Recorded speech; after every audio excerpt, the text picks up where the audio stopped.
آخر حضرت عائشہ رضی اللہ تعالی عنہا ساری زندگی حضرت علی سے ناراض کیوں رہی؟ حضرت علی نے حضرت عائشہ کے بارے میں ایک ایسی بات کہہ دی کہ جس کو لے کر حضرت عائشہ ان سے اتنی ناراض ہو گئی کہ پھر ساری زندگی کبھی نہ بات کی، اور یہ ناراضگی اتنی بڑھی کہ آگے جا کر ان دونوں کے بیچ ایک جنگ ہوئی کہ جس میں ہزاروں صحابی۔ بسم اللہ الرحمن الرحیم۔ ناظرین، حضور صلی اللہ علیہ وسلم کی سب سے چہیتی بیوی حضرت عائشہ رضی اللہ تعالی عنہا حضرت علی کی ایک بات کی وجہ سے ان سے اتنا زیادہ غصہ ہو گئی کہ پھر ساری زندگی کبھی بھی حضرت علی سے بات نہ کی۔ وہ حضرت علی سے اتنا زیادہ غصہ رہتی کہ ان کا نام تک لینا بھی گوارا نہ کرتی۔ آخر یہی ناراضگی اتنی آگے پہنچی کہ حضرت عائشہ رضی اللہ تعالی عنہا اور حضرت علی کے بیچ ایک ایسی جنگ ہوئی کہ جسے جنگ جمل کہا جاتا ہے، اور اس میں ہزاروں صحابہ کرام کا پاکیزہ خون بہایا گیا، ہزاروں عورتیں بیوہ ہو گئیں اور ہزاروں بچے یتیم ہو گئے۔ حضرت عائشہ رضی اللہ تعالی عنہا کی زندگی میں ایک بڑا عجیب واقعہ پیش آیا، وہ یہ کہ جب اللہ کے رسول صلی اللہ علیہ وسلم غزوہ بنی مستلق میں تشریف لے گئی تو وہاں سے واپسی پر قافلے کو الگ الگ حصوں میں بانٹ دیا۔ اب جس قافلے کے لوگ جیسے جیسے تیار ہوتے رہتے تو چلتے رہتے تھے، سینکڑوں بلکہ ہزاروں اونٹ ہوا کرتے تھے، چلتے ہوئے بھی گھنٹوں لگا کرتے تھے۔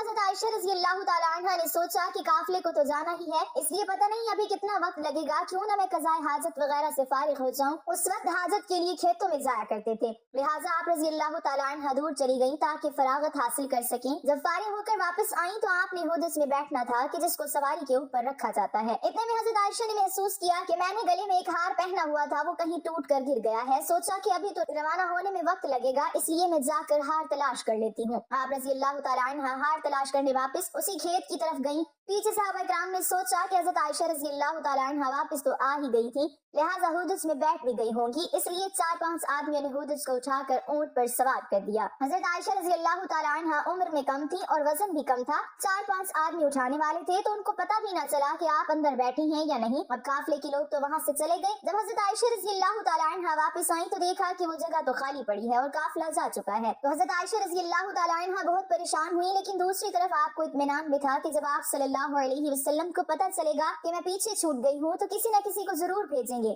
اس لیے آپ رضی اللہ تعالی عنہ وہیں پر بیٹھ گئیں۔ تھوڑی دیر بعد آپ رضی اللہ تعالی عنہ پر نیند غالب آ گئی تو آپ نے اپنے اوپر چادر ڈال لی اور سو گئی۔ حضور صلی اللہ علیہ وسلم کی عادت تھی کہ صحابہ کرام میں سے کسی ایک صحابی کو حکم دیا جاتا تھا کہ جب سارا قافلہ کسی جگہ سے چلا جائے تو اگر رات کا وقت ہو تو صبح کے وقت وہ صحابی وہاں آ کر دیکھیں کہ کہیں کوئی چیز چھوٹ تو نہیں گئی۔ لہٰذا ایک بدری صحابی حضرت صفوان رضی اللہ تعالی عنہ کو حضور صلی اللہ علیہ وسلم نے اس کام پر لگایا تھا، تو وہ صحابی جب اس جگہ پر آئے تو کسی کو وہاں لیٹا ہوا پایا، قریب آئے تو انہوں نے پہچان لیا کہ یہ تو حضور صلی اللہ علیہ وسلم کی بیوی حضرت عائشہ ہے، تو انہوں نے اونچی آواز میں انا للہ و انا الیہ راجعون پڑھا۔ صحابی کی آواز سن کر حضرت عائشہ رضی اللہ تعالی عنہ کی آنکھ کھلی تو آپ نے چادر سے اپنے آپ کو پوری طرح ڈھانپ لیا۔ ان صحابی نے آپ کے لیے اپنے اونٹ کو بٹھایا تو آپ رضی اللہ تعالی عنہ اونٹ پر سوار ہو گئی۔ ان صحابی نے اونٹ کی رسی پکڑی اور چل پڑے، یہاں تک کہ جب وہ اس قافلے کے پاس پہنچے تو قافلے میں جو منافق موجود تھے تو انہوں نے جب ایسا دیکھا تو کہنے لگے کہ اس میں تو کچھ نہ کچھ بات ہوئی ہوگی۔ منافق لوگ تو پہلے ہی ایسے موقع کی تلاش میں رہتے تھے کہ جس سے مسلمانوں کو اور حضور صلی اللہ علیہ وسلم کو تکلیف پہنچا سکے، لہٰذا انہیں بات کرنے کا موقع مل گیا اور یہ منافق کہنے لگے کہ نعوذ باللہ حضرت عائشہ نے ان صحابی کے ساتھ وقت گزارا ہے، اسی وجہ سے وہ قافلے سے پیچھے رہ گئی تھی۔ لہٰذا جب مدینہ پہنچے تو حضور صلی اللہ علیہ وسلم کو اس بات کا پتہ چلا کہ منافق لوگ میری عائشہ پر ایسا گندا الزام لگا رہے ہیں، تو آپ صلی اللہ علیہ وسلم کو بڑا صدمہ ہوا، لیکن دھیرے دھیرے لوگوں میں یہ بات پھیلنا شروع ہو گئی۔ حضرت عائشہ رضی اللہ تعالی عنہ فرماتی ہیں کہ میں قافلے سے واپس آ کر 1 مہینے تک بیمار رہی اور کمزور بھی ہو گئی۔ ایک دن میں ایک صحابی حضرت ام مستہ رضی اللہ تعالی عنہ کے ساتھ قضائے حاجت کے لیے رات کو باہر کھیتوں کی طرف نکلی۔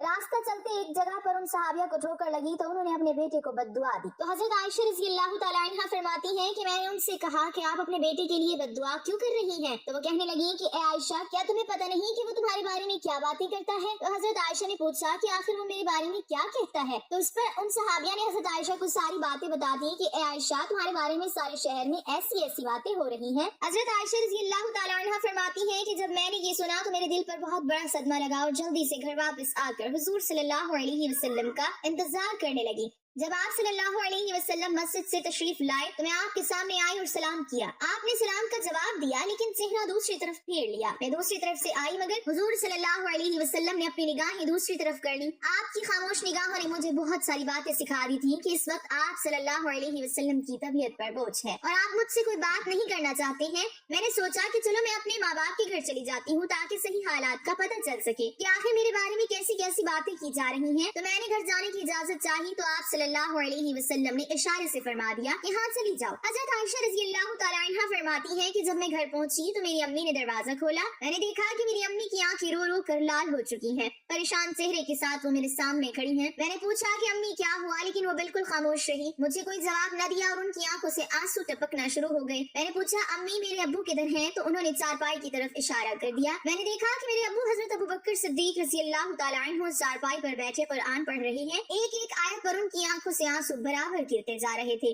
حضرت عائشہ رضی اللہ تعالیٰ عنہ فرماتی ہیں کہ جب میں نے گھر میں بھی ایسا غم کا ماحول دیکھا تو میری طبیعت اور زیادہ پریشان ہو گئی۔ میں نے سوچا کہ اب میں کیا کروں کہ جن پر مجھے بھروسہ تھا، جو میری زندگی کے رکھوالے تھے، وہ بھی آج مجھ سے ناراض ہیں، ماں باپ بھی آج مجھ سے جدا ہیں، میں آج کہاں جاؤں گی؟ دل میں خیال آیا کہ کیوں نہ میں اپنے اللہ کی طرف متوجہ ہو جاؤں۔ اس لیے حضرت عائشہ رضی اللہ تعالیٰ عنہ فرماتی ہیں کہ میں نے وضو کیا اور گھر کے ایک کونے کی طرف جانے لگی تو امی نے پوچھا کہ اے عائشہ کدھر جا رہی ہو، کیونکہ ان کو ڈر لگ رہا تھا کہ میری بیٹی پریشان ہے، ایسا نہ ہو کہ کوئی بڑا فیصلہ کر کے خود کو ہلاک نہ کر لے۔ تو فرماتی ہیں کہ میں نے امی کو کہا کہ امی میں اپنے رب کے حضور دعائیں کرنے جا رہی ہوں۔ حضرت عائشہ رضی اللہ تعالیٰ عنہ فرماتی ہیں کہ میں نے مصلی بچھایا اور سجدے میں سر رکھ کر دعائیں مانگنی شروع کر دی کہ اے پروردگار، اے فریادوں کی فریاد سننے والے اللہ، تیرے مقبول بندوں پر جب بھی کوئی ایسا وقت آیا تو اے اللہ تو نے ہی ان کی مدد فرمائی۔ اے اللہ، یوسف علیہ السلام پر الزام لگایا گیا تھا تو آپ نے ایک بچے سے گواہی دلا کر انہیں بچایا۔ اے اللہ، حضرت مریم علیہ السلام پر الزام لگایا گیا تھا تو آپ ہی نے ان کی شیر خوار بچے سے پاک دامنی کی گواہی دلوائی۔ اے اللہ، آج تیرے محبوب کی عائشہ تیرے دروازے پر حاضر ہے اور فریاد کرتی ہے کہ مجھ پر بھی تہمت لگی ہے، اے اللہ تو حمیرہ کی مدد فرما۔ میرے شوہر نے بھی اس وقت میرا ساتھ چھوڑ دیا ہے، اب آپ کے علاوہ میرا کوئی سہارا نہیں ہے جو اس کمزور کو تسلی دے سکے، اے اللہ میری مدد فرما۔ حضرت عائشہ رضی اللہ تعالیٰ عنہا رو رو کر دعائیں کر رہی تھی،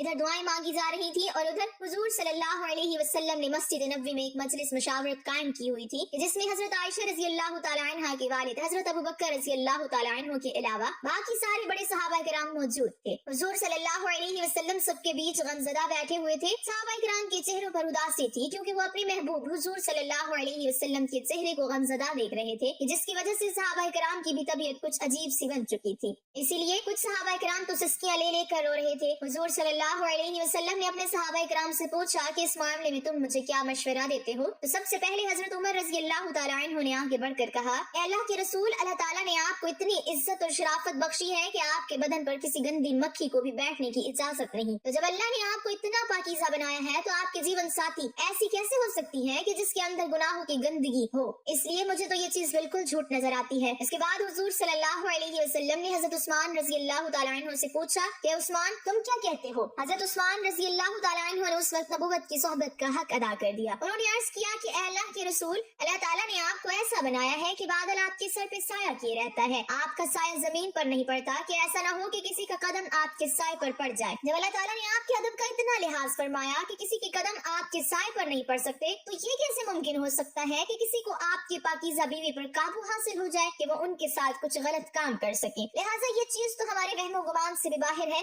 کہ اما عائشہ کے ساتھ ایسا کچھ ہوا ہوگا۔ ان کی باتیں سن کر حضور صلی اللہ علیہ وسلم خاموش ہو گئے، لیکن تھوڑی دیر بعد حضور صلی اللہ علیہ وسلم نے حضرت علی رضی اللہ تعالیٰ عنہ سے پوچھا کہ اے علی تم اس معاملے میں کیا کہتے ہو؟ تو حضرت علی نے عرض کیا کہ اے اللہ کے رسول، ایک بار میں نے دیکھا کہ آپ کے جوتوں میں کچھ گندگی لگ گئی تھی، لیکن آپ صلی اللہ علیہ وسلم کو تو اس کی خبر نہیں تھی، اس لیے آپ نے جب ان جوتوں کو پہننا چاہا تو اللہ نے حضرت جبرائیل کو بھیج کر آپ کو اطلاع فرما دی کہ آپ کے جوتوں میں کچھ گندگی لگی ہوئی ہے۔ تو اے اللہ کے رسول، جب جوتوں پر گندگی لگی ہوئی تھی تو آپ کو بتا دیا گیا، تو اگر آپ کے گھر والوں کے ساتھ کوئی ایسا معاملہ ہوتا تو آپ کو کیوں نہ بتایا جاتا؟ اس لیے مجھے یہ بات کچھ ٹھیک نظر نہیں آتی۔ حضور صلی اللہ علیہ وسلم پھر سے خاموش ہو گئے۔ حضور صلی اللہ علیہ وسلم کی اداسی دیکھ کر حضرت علی رضی اللہ تعالیٰ عنہ دوبارہ کہنے لگے کہ اے اللہ کے رسول، اگر آپ کی طبیعت بہت زیادہ غمزدہ ہے تو آپ چاہیں تو عائشہ کو طلاق دے دیں، آپ کے لیے بیویوں کی کون سی کمی ہے، اللہ تعالیٰ آپ کو کوئی اور جیون ساتھی عطا فرما دیں گے۔ ان کی یہ بات سن کر حضرت عمر رضی اللہ تعالیٰ عنہ تڑپ اٹھے اور کھڑے ہو کر کہنے لگے کہ اللہ کے رسول،